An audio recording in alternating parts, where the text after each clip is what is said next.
വേഗം വരുന്നവനായ കർത്താവായ യേശു ക്രിസ്തുവിന്റെ നാമത്തിൽ സ്നേഹവന്ദനം. ലൂക്കോസ് എഴുതിയ സുവിശേഷം 1-ാം അധ്യായം അതിന്റെ 13-ാം വാക്യം. സഖറിയാവേ, ഭയപ്പെടേണ്ട, നിന്റെ പ്രാർത്ഥനയ്ക്ക് ഉത്തരവായി നിന്റെ ഭാര്യ എലിസബത്ത് നിനക്കൊരു മകനെ പ്രസവിക്കും.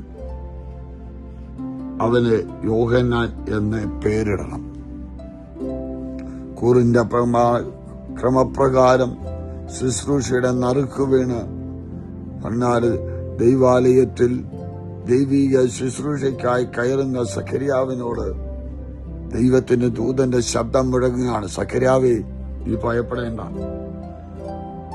ഇന്ന് പകൽക്കാലം ഏതെങ്കിലും വിധത്തില് പ്രാർത്ഥനയുടെ മറുപടി കിട്ടുന്നില്ലെന്നോർത്ത് ഭയപ്പെടുന്നെങ്കിൽ അതിനെ മാറ്റിയിട്ട് പറ, എന്റെ ദൈവം എന്നോട് പറയുന്നു, ഭയപ്പെടേണ്ട. എന്താണ്?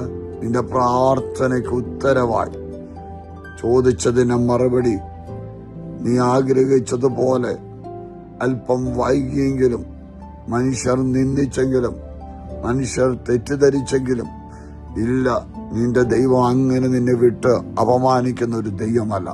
പകൽക്കാലം വിശ്വസിക്കട്ടെ. പ്രാർത്ഥനയുടെ ഉത്തരവായി എന്ന് പറയുവാൻ തക്കവണ്ണം അത് കാതുകളിൽ കേൾക്കുന്നത് അടുത്ത നിമിഷങ്ങളിൽ, അടുത്ത ദിവസങ്ങളിൽ അതിന്റെ ഒരു പൂർത്തീകരണമായി ദേശത്ത് നിന്ന് നടക്കുവാൻ തക്കവണ്ണം സർവശക്തൻ നമ്മെ ബലപ്പെടുത്തും. ദൈവത്തിന്റെ വചനപ്രകാരം ജീവിക്കുമ്പോൾ ദൈവത്തിന്റെ വചനം നമ്മൾ ജീവനുള്ളതാക്കി മാറ്റും.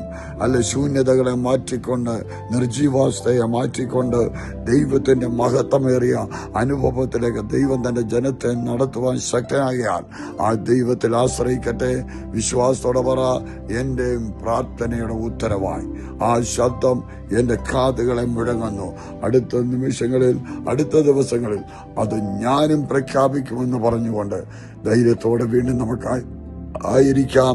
യഹോവയായ ദൈവം ഏവരെയും അനുഗ്രഹിക്കുമാറാകട്ടെ. ആമേൻ.